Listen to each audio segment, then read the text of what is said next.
In this video, I'll be testing the differences between a normal tyre, a sealant tyre, and the latest generation run flat tyre, and finding out exactly how much abuse these two tyres can take.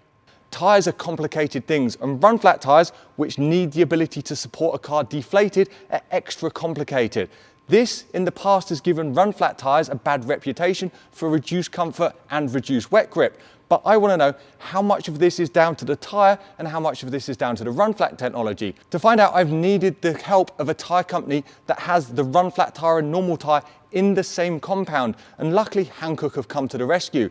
Their award-winning Hankook Kinergy 4S2, which also won this year's Tyre Reviews All Season test, go check that out, has exactly the same compound in their regular tyre and their run flat tyre, and Hankook have been kind enough to support this test and made a seal version of the tyre specifically for this test so we can test all three, which is amazing. Hopefully, as you're watching this channel, I don't need to explain to you what a regular tyre is, and a run flat tyre you're probably familiar with. It is a tyre that has more support in the sidewall compared to a regular tyre, although this 4th generation Hankook run flat system only has about 10% more material, so some of the drawbacks in comfort and grip are hopefully eliminated.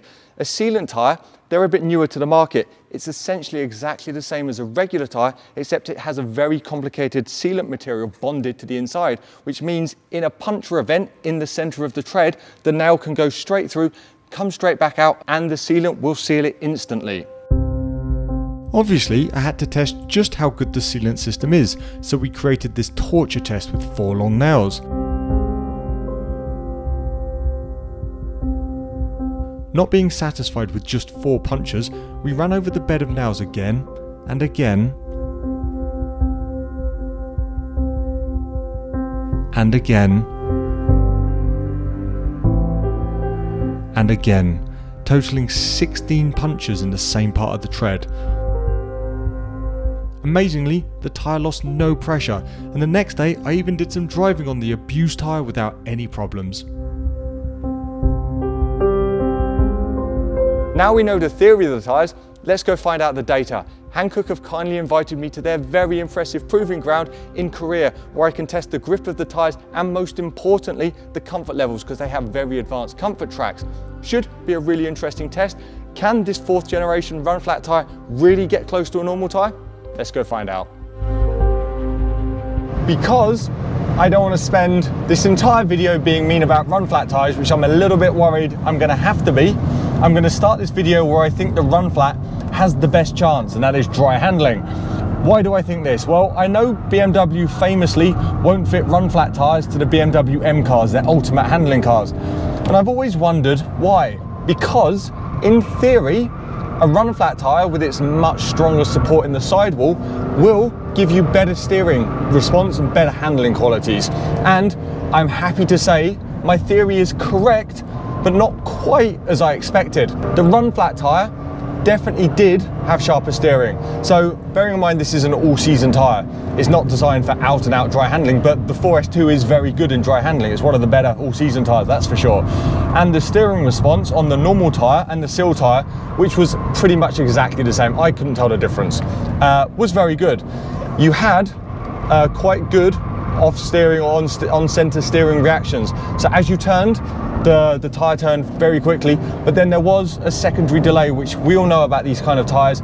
You steer, then it starts turning, and then the steering forces start building up afterwards. So there's a sort of a slight delay as the load builds up. The run flat tyre didn't eliminate this, but it did make this better. So the car did feel noticeably quicker on steering, especially once those steering forces started to build up. The car just dug into the turn. The tyre wanted to turn more, and the steering weight was a little bit heavier, which kind of made it feel all the more sporty, but these differences are quite slight. What I didn't expect, and this surprised me, is the at-limit communication. Perhaps this is where BMW get their no run flat thing from for their M cars. The at-limit communication was definitely reduced by a small margin.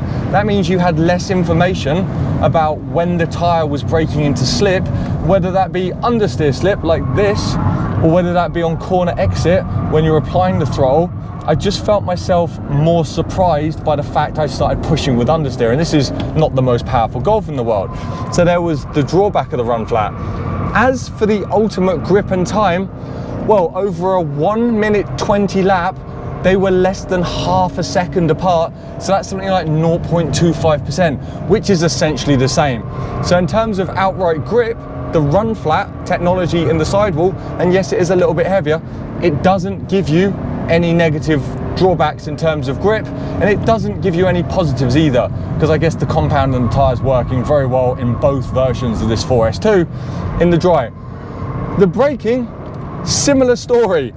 0.1 meter between all three of the tyres from 100 kilometers an hour, 62 miles an hour, which again is allowable variance within the test. It's less than 1%. So in the dry, in terms of ultimate outright performance, they're all identical. In terms of steering response and reaction, actually at road speed, so at below limits, I do prefer the Runflat, because you just get a slightly quicker steering reaction, a slightly quicker steering response, and you can just enjoy that directness of the tyre more than you can on a normal tyre. But like I said, the negative is the absolute limit feedback does get a little bit reduced in the tyre, I guess. So the dry, which was the easy bit for the Runflat, we all know that, has proven to be very impressive for all three tyres. Let's see if things get worse in the wet. Well, the good news is I don't need to spend as much time explaining to you the differences, because they're the same as dry. The Runflat, normal and seal tyre were less than a second apart in wet handling, and in wet braking less than 0.1 meter, which is essentially the same. Even for testing the same tyre, this is impressively close. The dynamic differences were less pronounced in the wet, as you would imagine, because you put less forces through the tyres, but they were still roughly the same. The Runflat did still have slightly sharper steering, and the Runflat did still have slightly less communication as you were braking into a slide. I don't know whether it's you just get less vibrations through the sidewall. This is me theorizing now, but it's definitely a thing, and it might be why BMW don't allow Runflats on their M cars. Who knows? If anyone knows anyone at BMW M Division, please get in touch, because I'd be fascinated to have a conversation about tyres and Runflats at BMW M. This, to me at least, has firmly put to bed the myth that Runflats are bad in the wet. Yes, some Runflats can be bad in the wet, but I think that's down to either the tyre choice or the OE demand. So I'm wondering if that's why, because these tyres, these Runflat tyres, have exactly the same compound as the normal tyre I'm testing and the seal tyre I'm testing, and the outright grip is identical. So fair play to the Runflat for this one. So far I've enjoyed it, but comfort is next. Comfort might be the big one. Instead of trying to describe the sound of each tyre, we recorded the regular, Runflat and seal tyre across 3 different surfaces so you can make your own mind up.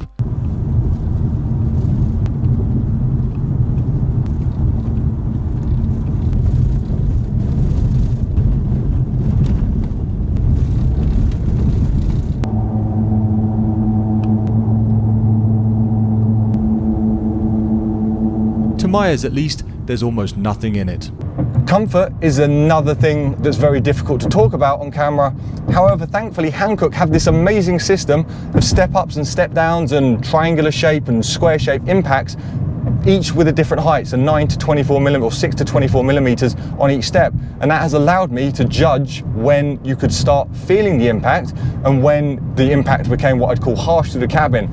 And the grading between the two, I'll put the data on the screen, the grading was identical on some of the impact shapes, and it was very, very close in favor of the normal tyre on others. So the normal tyre did just round out certain impacts a little bit better than the Runflats. In other situations, they felt almost the same. Now, moving to the very big impacts, the middle to big impacts, like the raised drain hole covers, the potholes, the really poor roadworks that you get in certain countries. This is the surprise. On the big stuff, the really big stuff, the normal tyre rounded it out better, no questions asked. Although it was only maybe 5 or 10%. So this kind of stuff, the bub, bub, bub, bub, bub. The moderate impact, which is what I would call most harsh impacts on the road, I would say the Runflat actually had a small advantage. Why?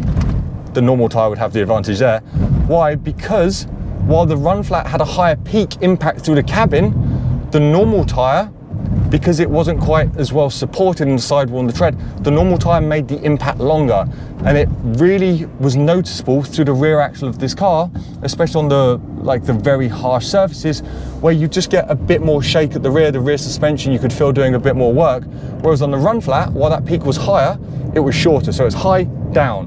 When the normal tyre was not quite as high, but it carried on going for a little bit and then came back down.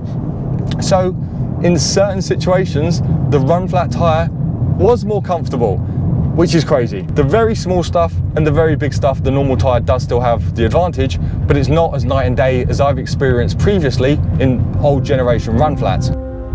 With the differences between the 4th generation run flat and a regular tyre closer than ever, there's only really one question left to answer.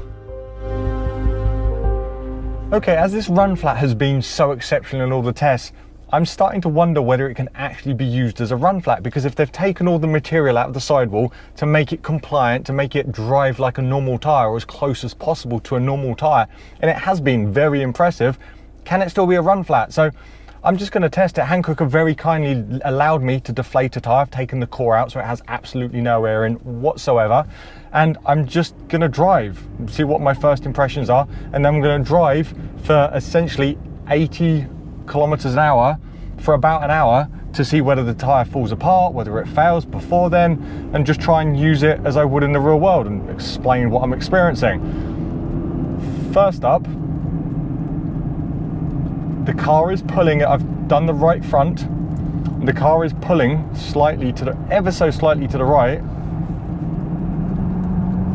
and there's definitely some noticeable noise on that right front, which wasn't there before. You can hear that it's running flat, but at the moment I'm on a 2-degree left camber and the car's steering straight.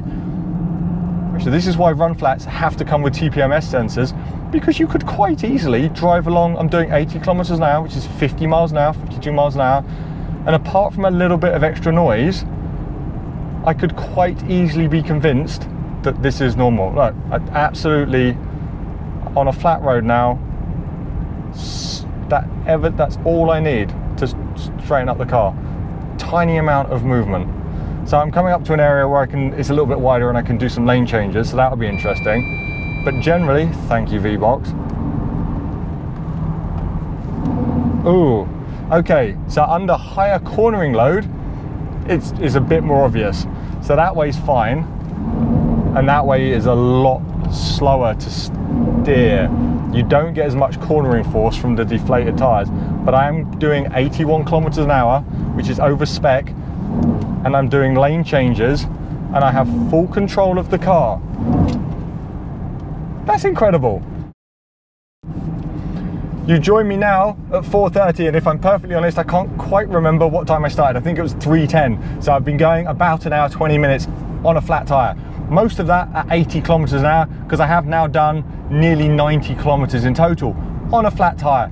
I've gone above and beyond what would ever happen on the road to try and kill this tyre. As I said, I've been doing lane changes. I'm still an hour, 25 minutes into it. I'm still doing lane changes at 90 kilometers an hour. No one would do that if they had a flat tyre warning.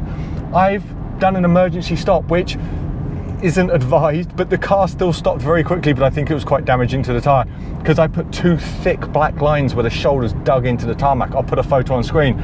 But also, don't tell Hankook, I went on their ride and comfort lanes, and there was a crack through the car that sounded like wheel, so I might have dented a wheel. I'm very sorry. But here we are, still going, 90 kilometers an hour. This system is incredible. I kind of feel like this has made me a bit of a run flat convert, but let's go and take the tyre off the wheel and have a look at what it looks like inside next to one that hasn't been run flat. And then I'm going to need at least an evening to collect my thoughts of the previous 2 days testing. These are the 2 tyres that sadly died in service, RIP Tyre Bros. I thought it'd be interesting to look at this because from the outside, the run flat, bearing in mind I tried my best to destroy it, I've run it over and beyond what it's specified to do. From the outside, it still looks fine, but you see from the inside, you can tell why you just can't repair run flat tyres. This tyre cannot be used safely again. I have destroyed it on the inside.